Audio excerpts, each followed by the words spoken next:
Eddie Van Halen's hands were shaking so badly he could barely tune his guitar. It was March 12th, 1977, and the 22-year-old Dutch immigrant was sitting in a borrowed Ford Econoline van outside the Starwood nightclub on Santa Monica Boulevard in West Hollywood. He'd been parked there for 47 minutes, watching people come and go, trying to build the courage to walk through that door and face the man who could change everything. Gene Simmons was inside. The Gene Simmons. The demon from Kiss, one of the biggest rock bands on the planet, with the face paint and the blood spitting and the arena shows that sold out in minutes. Gene was producing demos for unsigned bands, looking for the next big thing to add to his roster. This was Eddie's shot at escaping the Pasadena garage where he and his brother Alex had been grinding away for years, playing backyard parties and dive bars for crowds that barely paid attention. But Eddie was terrified.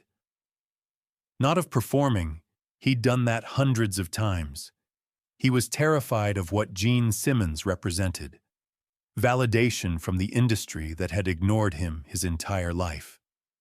Validation that a Dutch kid with a thick accent and a homemade guitar could actually make it in American rock and roll. Eddie looked down at his guitar, the one he'd built himself from spare parts.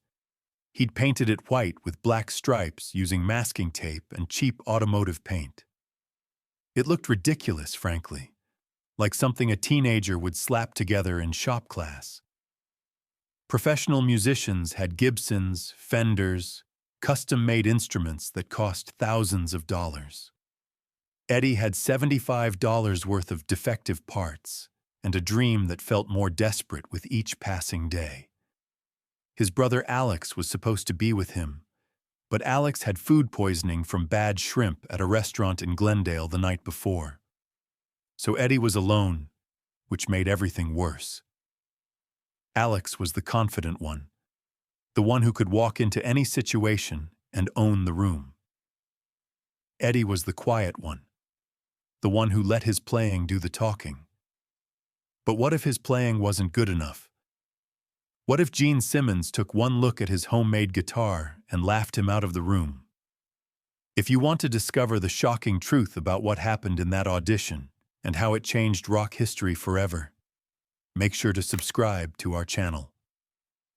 We dig deep into the untold stories of music's greatest legends, and you won't want to miss what comes next. Eddie finally forced himself out of the van at 4:37 p.m. He'd borrowed his father Jan's good jacket for this, a brown corduroy thing that was too big in the shoulders, but was the nicest piece of clothing the Van Halen family owned. His mother Eugenia had pressed his jeans so many times the creases looked sharp enough to cut paper. His hair was getting long, dark, and shaggy because he couldn't afford a haircut, and also because he'd noticed that all the successful rock guitarists had long hair. He grabbed his guitar and his small Fender amplifier from the back of the van. The amp was beat up, covered in scuff marks and cigarette burns from 1,000 smoky bars. It wasn't impressive, but it was all he had. Eddie walked toward the entrance of the Starwood, his heart hammering so hard he could feel it in his throat. Inside, the club was dim and smelled like stale beer and cigarette smoke that had been absorbed into the walls over years of nightly shows. Eddie's eyes adjusted slowly to the darkness.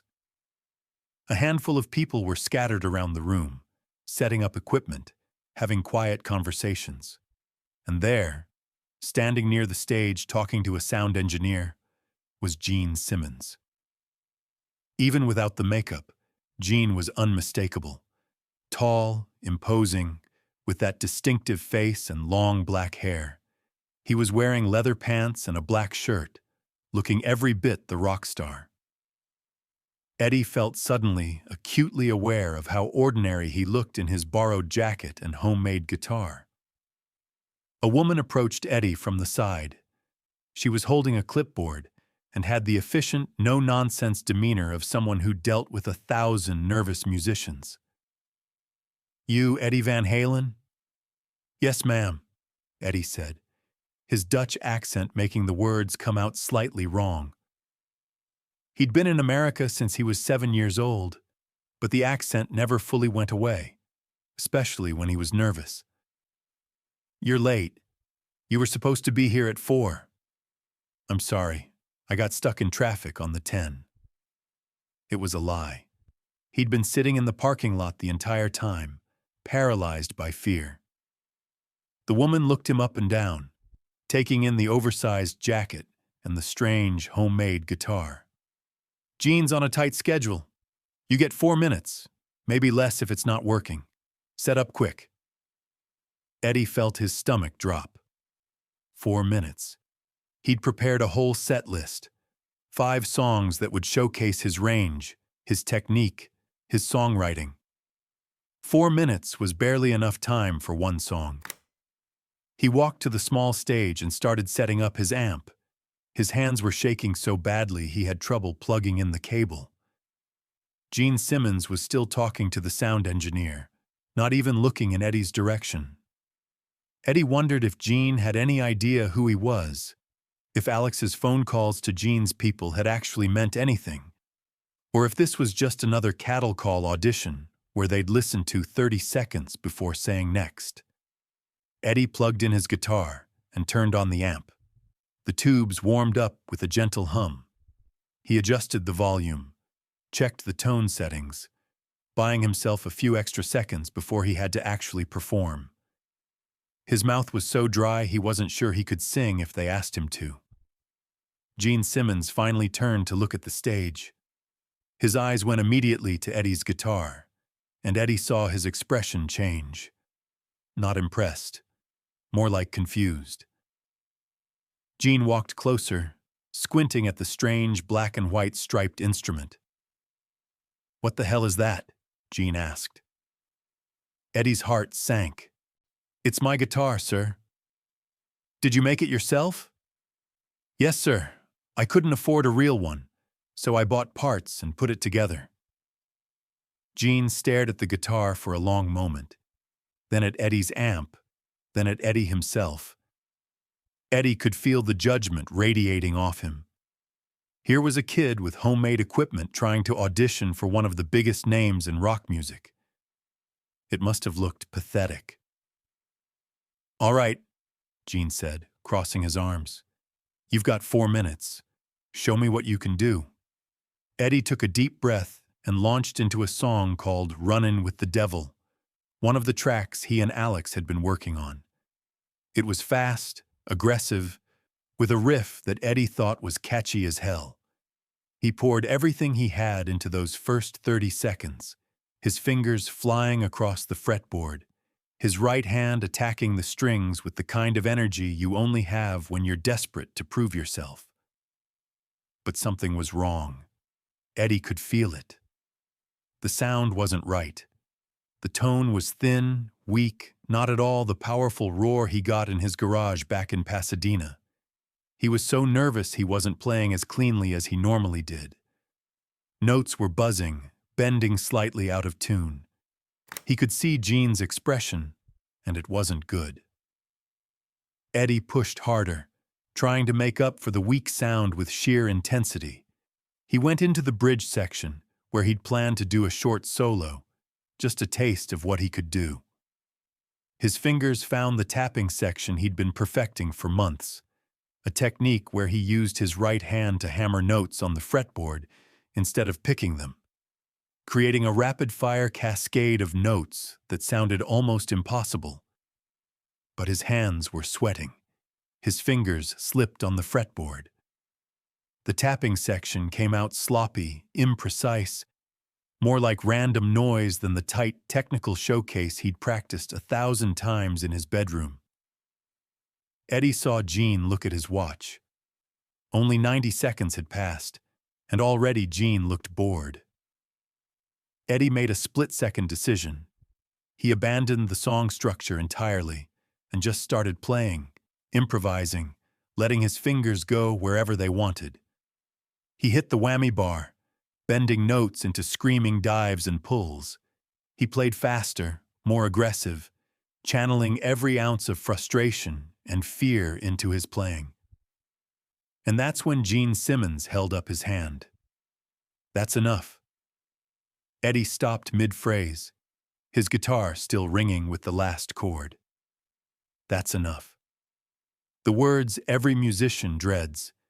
He'd played for maybe 2.5 minutes, and Gene had already heard enough to make a judgment. Gene walked up to the edge of the stage, looking at Eddie with an expression that was hard to read. "What was that tapping thing you did in the middle?" Eddie's throat was so tight he could barely speak. "It's just a technique I've been working on, sir. I use my right hand to hammer notes instead of picking them." "I've never seen anyone do that before," Gene said. Eddie couldn't tell if that was good or bad. "I've been developing it for a few years. I can do it cleaner than what I just showed you. I was nervous, and my hands were sweating, and I messed it up." Gene was silent for a long moment, just staring at Eddie's guitar. Then he looked at the sound engineer. "Did you record that?" "Yeah, I got it," the engineer said. Gene turned back to Eddie. "Here's the thing, kid. Your sound is all wrong. That amp you're using, it's garbage. It sounds like a transistor radio trying to play heavy metal. And that guitar, I don't even know what to say about that guitar. It looks like you painted it in your garage." "I did paint it in my garage, sir," Eddie said quietly. "I can tell," Gene said. "And you're playing it sloppy. You're trying to do too much. All that fast stuff, the tapping, the whammy bar, it's flashy, but it's not tight. You're all over the place." Eddie felt like he'd been punched in the stomach. Every word Gene said was true. His equipment was trash. His playing had been sloppy. He'd blown his one shot. "But," Gene continued, and Eddie's head snapped up, "there's something there. That tapping technique, if you can tighten it up, if you can make it precise instead of just fast, that could be something special. And your tone, even through that terrible amp, there's something unique about it. It's not like anything else I'm hearing." Eddie didn't know what to say. Was this good? Was Gene letting him down easy? Gene looked at the woman with the clipboard. "Get his contact information." Then he turned back to Eddie. "I'm going to be honest with you, kid. You're not ready. Not even close. Your equipment is holding you back. Your technique needs work, and you don't have any stage presence at all. You look scared up there." "I am scared, sir," Eddie admitted. "I can tell," Gene said. "But you've got something raw, something different. That tapping thing, nobody's doing that. If you can develop it, if you can get better equipment and tighten up your playing, maybe there's something here." Eddie felt a tiny spark of hope. "So you'll work with me, sir?" Gene shook his head. "No, I'm not going to produce your demos or sign you to anything. You're too green, too unpolished. I'd be wasting my time and yours." The spark died as quickly as it had appeared. Eddie felt tears burning behind his eyes, but he refused to cry in front of Gene Simmons. "My advice," Gene continued, "is go home. Practice that tapping technique until it's perfect. Save up money for decent equipment, and try again in a year or two. Music is a business, kid. You need to be ready when you walk through these doors. You weren't ready today." "Yes, sir," Eddie whispered. "Thank you for your time." Eddie unplugged his guitar and packed up his amp, his hands moving automatically while his mind reeled. He'd driven all the way from Pasadena, worked up the courage to actually walk through that door, played his heart out, and Gene Simmons had told him he wasn't ready, told him to go home and practice for another year or two. Eddie walked out of the Starwood and back to the van. He made it about 20 feet into the parking lot before the tears started. He sat in the driver's seat, guitar in his lap, crying so hard his whole body shook. Everything Gene had said echoed in his head. Your sound is all wrong. That guitar looks like you painted it in your garage. You're not ready.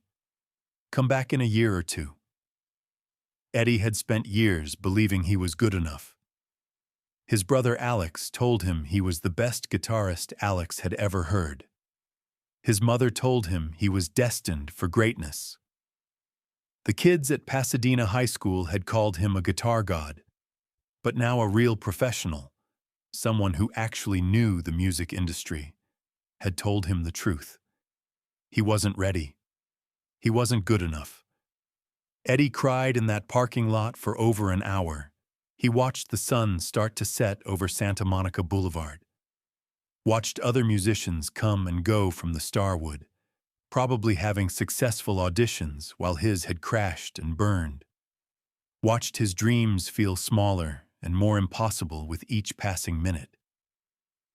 Then something shifted. Eddie wiped his eyes and looked at his reflection in the rear-view mirror. He looked like hell. Eyes red and swollen, face blotchy, hair messed up.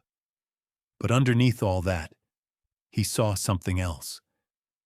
He saw his father, Jan, who'd given up his career as a professional clarinetist in the Netherlands to give his sons a chance at the American dream. He saw his mother, Eugenia, who cleaned houses to help pay for Eddie's guitar strings and amplifier repairs. He saw Alex, who believed in their band even when nobody else did. And Eddie got angry. Gene Simmons had said his equipment was garbage. Well, maybe garbage equipment was all he could afford, but that didn't mean he couldn't make it sound better than anything coming out of a Gibson Les Paul. Gene said his technique was sloppy. Well, maybe it was sloppy today, but Eddie knew what he could do when he wasn't terrified and his hands weren't sweating. Gene said he wasn't ready. Well, maybe Eddie would make himself ready. Eddie started the van and drove straight back to Pasadena. He found Alex in the garage looking pale and miserable from food poisoning, but alert enough to sit up when Eddie walked in. How'd it go? Alex asked.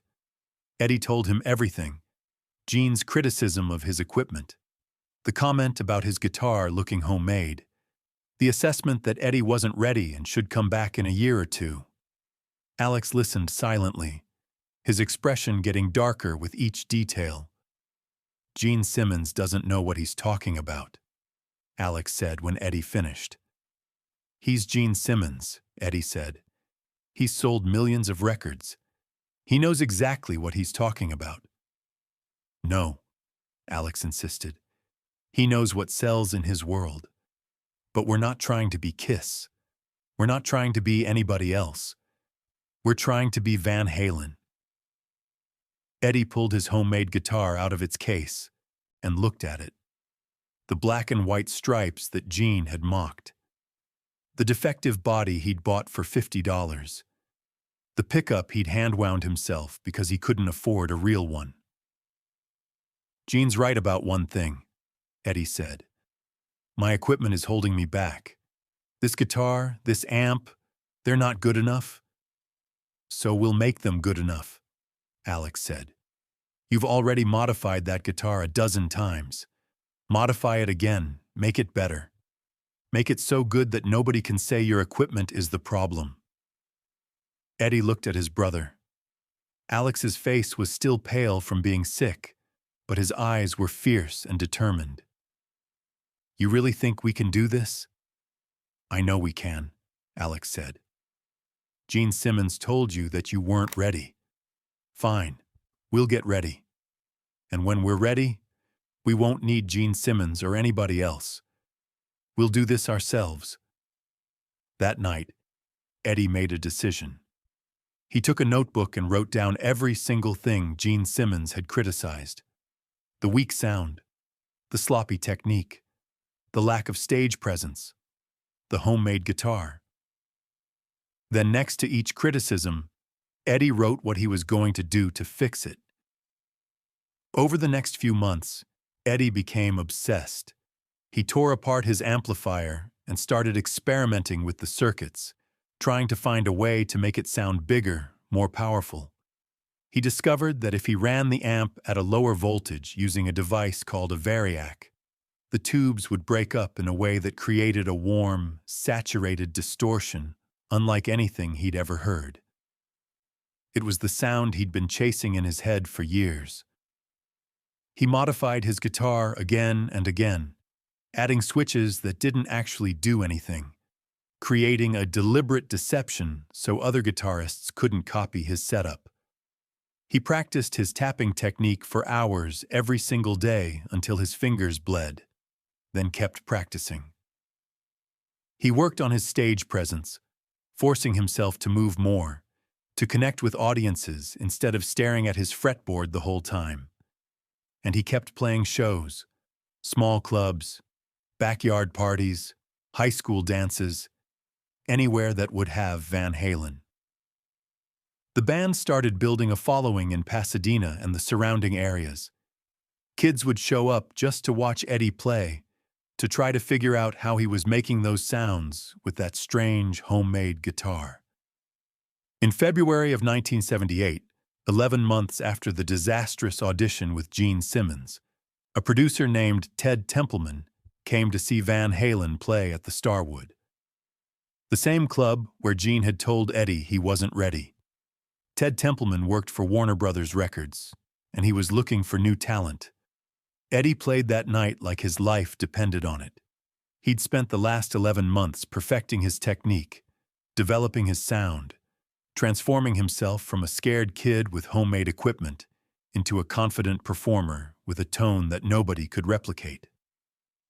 The tapping technique that Gene had called flashy but not tight was now precise and powerful, a signature sound that made people's jaws drop. After the show, Ted Templeman came backstage. "I want to sign you," he said. "Warner Brothers, full album deal." Eddie almost couldn't believe it. "You're serious?" "Dead serious," Ted said. "What you're doing up there? I've never heard anything like it. That guitar sound, that tapping technique, the energy, it's exactly what rock and roll needs right now." Van Halen's first album was recorded in just 3 weeks and released in February 1978. The opening track was a song called "Runnin' with the Devil," the same song Eddie had tried to play for Gene Simmons a year earlier. But this time, it wasn't coming out of a beat-up Fender amp with a weak sound. It was coming out of a carefully engineered setup that Eddie had spent months perfecting, and it sounded massive. The album also included a track called "Eruption," a 90-second guitar solo that showcased Eddie's tapping technique in its fully developed form. "Eruption" changed guitar playing forever. Suddenly, every guitarist in the world wanted to know how Eddie was making those sounds, wanted to learn that technique, wanted to sound like him. By the end of 1978, Van Halen was one of the biggest new bands in rock and roll. They were selling out arenas, getting radio play, appearing on television. Eddie Van Halen, the Dutch immigrant kid with the homemade guitar who Gene Simmons had told to come back in a year or two, was being called one of the greatest guitarists of his generation. Years later, in an interview in 1996, Gene Simmons was asked about his biggest regret in the music business. "I had a chance to produce Van Halen early in their career," Gene said. "Eddie came and auditioned for me, and I turned him down. I told him his equipment was garbage and his technique was sloppy and he should come back when he was ready. That might have been the dumbest thing I ever did." The interviewer asked if Gene had recognized Eddie's potential during that audition. "I saw something," Gene admitted. "That tapping technique, it was unlike anything I'd seen before. But I was too focused on the surface stuff, the cheap equipment and the nervousness. I didn't see what Eddie actually was.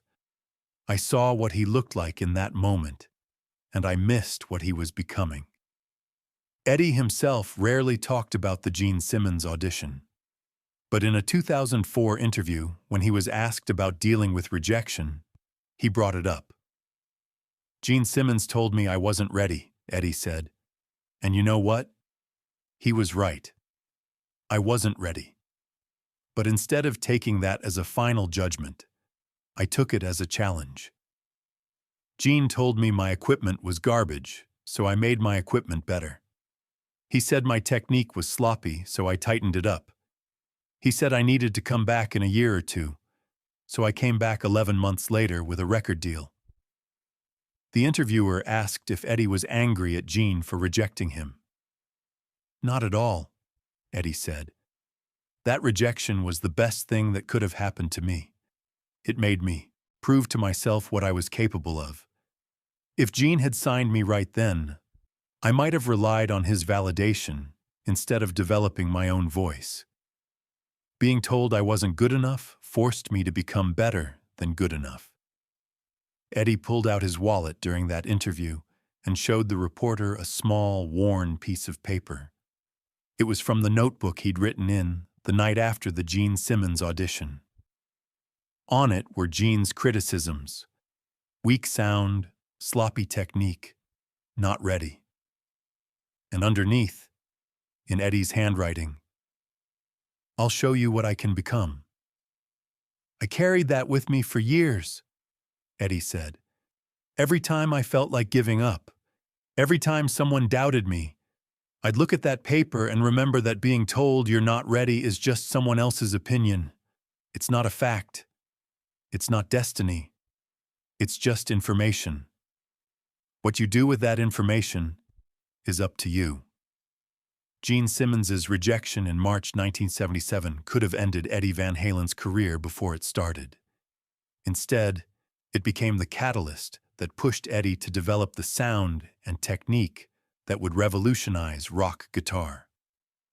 The man who told Eddie he wasn't ready ended up watching Eddie become one of the most influential musicians in rock history.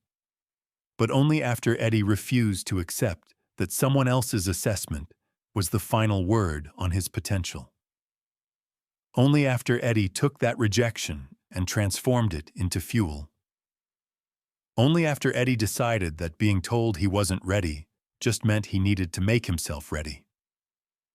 Sometimes the best thing that can happen to a musician is having someone tell them they're not good enough. Because that's when you find out what you're really made of. That's when you discover whether you believe in your own potential more than you believe in their limitations. Eddie Van Halen was told his equipment was garbage and his technique was sloppy, and he should come back in a year or two. Instead, he went home, spent 11 months becoming undeniable, and changed rock music forever. The homemade guitar that Gene Simmons mocked?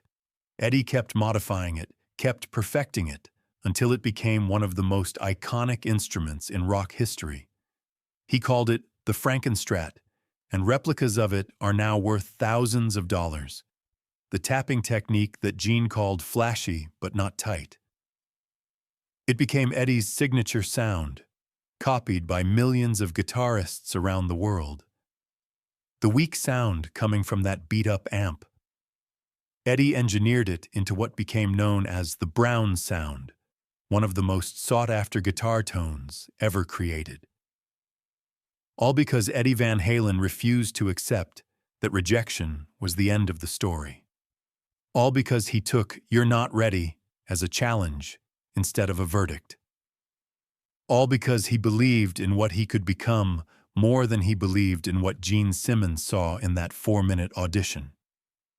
If this story of rejection turned into revolutionary success inspired you, make sure to subscribe to our channel and share this video. Let us know in the comments if you've ever been told you weren't ready for something and how you responded. Sometimes the best revenge isn't revenge at all. Sometimes it's simply becoming so undeniably great that the people who doubted you have no choice but to admit they were wrong. Eddie Van Halen didn't just prove Gene Simmons wrong. He became a legend.